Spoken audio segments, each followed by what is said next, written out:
इस गार्डन में उपस्थित सभी डिवाइन सोल का हम हार्दिक स्वागत करते हैं। Bless you, love you, thank you. आज बात करेंगे अपन इम्यूनिटी पावर, हमारे शरीर की प्रतिरक्षा प्रणाली जो कि हमको बीमार होने से बचाती है। हमारी इम्यूनिटी जो होती है वो बैक्टीरिया, वायरस और फंगस से हमारी रक्षा करती है। लेकिन जब हमारी इम्यूनिटी वीक हो जाती है तो क्या होता है, कोई भी बैक्टीरिया, वायरस हमारी बॉडी में आसानी से आ जाता है और परिणाम में हमारी बॉडी में डिसीज उत्पन्न हो जाती है। अब हमारी ये इम्यूनिटी वीक क्यों होती है? उसका एकमात्र कारण है तनाव, तनाव और तनाव। जब किसी कड़ी पर ज्यादा तनाव डालते हैं तो वो कड़ी टूट जाती है। अब सवाल ये उठता है कि हम अपनी इम्यूनिटी को बूस्ट कैसे करें। तो बूस्ट करने के लिए हम एक आंवला रोज खाएं। सबसे पहला काम क्या करें? एक आंवला रोज खाएं। और क्या करें? गिलोय का काढ़ा पिए। नाम सुना है? गिलोय का हम काढ़ा पिए। और हल्दी वाला दूध, ये तीनों ही चीजें हमारी इम्यूनिटी को बूस्ट करती है। और एक्सरसाइज करें, तभी हमारी इम्यूनिटी बढ़ती है।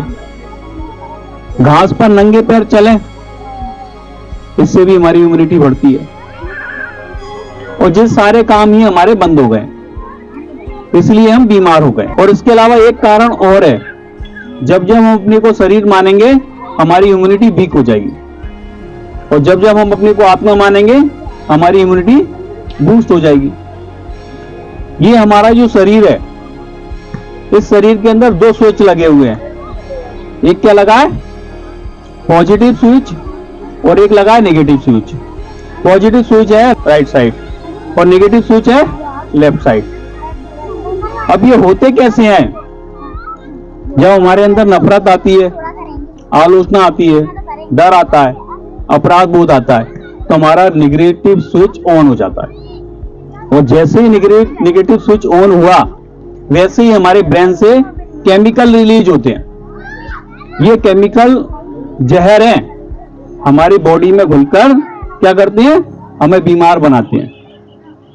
क्या आएगा? सबसे पहले हमारे सर में दर्द होगा, ठीक है, आंखों में जलन होगी, आंखों के नीचे काले घेरे बन जाएंगे, चेहरा मुरझा जाएगा, खाने में स्वाद नहीं आएगा, डर आएगा, घबराहट आएगी, बेचैनी आएगी, पेट में जलन होगी, गैस बनेगी, एसिडिटी बनेगी, ये दुखता है, वो दुखता है, जाने क्या क्या दुखता है। तो समझ लो कि क्या है, हमारा नेगेटिव बटन दब गया है। अब नेगेटिव तो सबका दबाइए, पॉजिटिव दबाना है। और एक टाइम में एक ही बटन दबता है। नेगेटिव दब गया तो पॉजिटिव नहीं दब सकता, पॉजिटिव दब गया तो नेगेटिव नहीं दब सकता। अब हमको दबाना है पॉजिटिव, तो क्या करना पड़ेगा हमको? अगर हमारे अंदर प्रेम चल रहा है, अनकंडीशनल लव, कि मैं कैसे लोगों को दूं, शांति दूं, प्रेम दूं, ज्ञान दूं, पवित्रता दूं, सुख दूं, आनंद दूं, शक्ति दूं, तो हमारा पॉजिटिव बटन ऑन हो जाएगा। और हमारी जो टीम है, शुभ संकल्प, शुभ भावना, आत्मिक दृष्टि और शुभ स्मृति, ये भी पॉजिटिव हो जाएगी। और जब ये पॉजिटिव होगी तो हमारे ब्रेन से क्या होगा? हैप्पी केमिकल रिलीज होंगे, एंडोर्फिन, ऑक्सीटोसिन, सेरोटोनिक, डोपामाइन। और जब ये रिलीज होंगे, ये भी हमारे शरीर में ब्लड में मिक्स हो जाएंगे और क्या करेंगे? हमारे अंदर खुशी लाएंगे, आनंद लाएंगे, उत्साह लाएंगे। हम हेल्दी हो जाएंगे, वेल्दी हो जाएंगे, हैप्पी हो जाएंगे, एनर्जेटिक हो जाएंगे और यंग हो जाएंगे। बाद में बताऊंगा, 1 घंटे क्लास चलेगी एनर्जेटिक में, इसमें फुर्ती होती है, वो एनर्जेटिक, एनर्जी से भरा जो हो वो एनर्जेटिक होता है। हम सब क्या है? कैसे चल रहे हैं? ऊर्जा से चल रहे हैं। और हम लोगों के साथ ऊर्जा ही होती है। हम अच्छा काम करते हैं, जैसे जप करते हैं, तप करते हैं, हवन करते हैं, यज्ञ करते हैं, इससे क्या होता है? सकारात्मक ऊर्जा जागृत होती है। और जब हम बुरा काम करते हैं, बीड़ी पीते हैं, सिगरेट पीते हैं, जुआ खेलते हैं, शराब पीते हैं और क्या करते हैं? दोषारोपण करते हैं, तो क्या होता है? हमारी नेगेटिव ऊर्जा जागृत हो जाती है।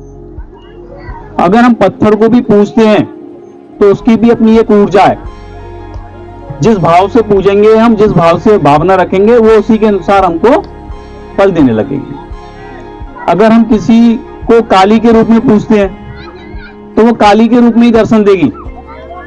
ऐसा कभी नहीं होगा कि क्रिश्चियन लोगों के सपनों में कौन आ जाए? काली आ जाए, तो हमारे सपने में क्राइस्ट आ जाए। कभी हो सकता है? नहीं हो सकता। सारा खेल काय का है? स्मृति का। जैसी हमारी स्मृति होगी वैसा ही हमारा स्वरूप बन जाएगा।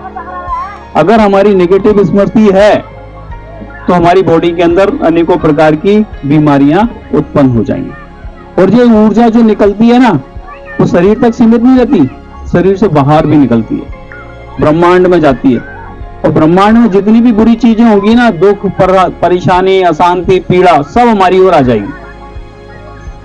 और जब पॉजिटिव एनर्जी निकलेगी तो हमारे भाग्य में क्या? सुख, शांति, समृद्धि, उन्नति, प्रगति सारी आ जाएगी। देखो, डर लग रहा है, घबराहट हो रही है, बेचैनी हो रही है, तो समझ लो नेगेटिव बटन दबा हुआ। और खुशी आ रही है, आनंद आ रहा है, उत्साह आ रहा है, तो पॉजिटिव बटन है।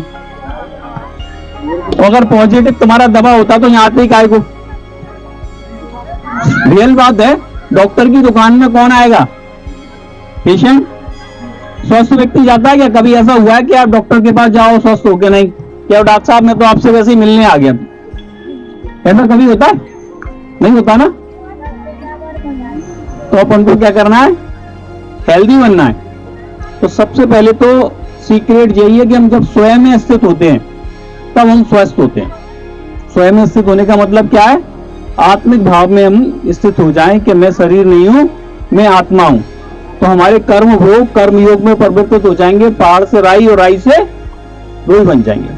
तो सबसे सरल तो यही करो कि माता बहनें जहां बिंदी लगाती हैं वहां पर आत्मा है।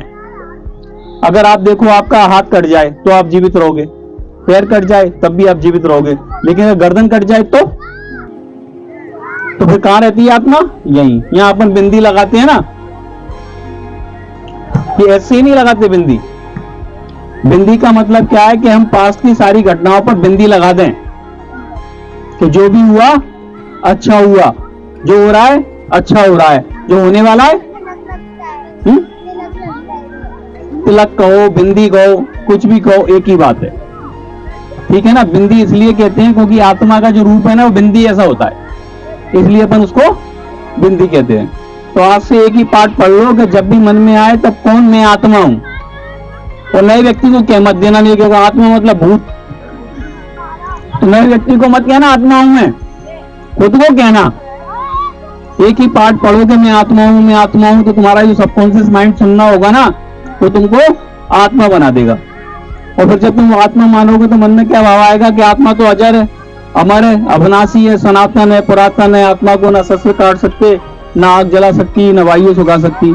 आत्मा तो इस देह में सवाई अबद्ध है, इसका विनाश करने में कोई भी समर्थ नहीं है। जिस प्रकार से मानव पुराने वस्त्र को त्याग कर नए वस्त्रों को धारण करता है, उसी प्रकार से आत्मा पुराने शरीर को त्याग कर नए शरीर को धारण करती है। अज्ञान से ही आत्मा में जन्म मरण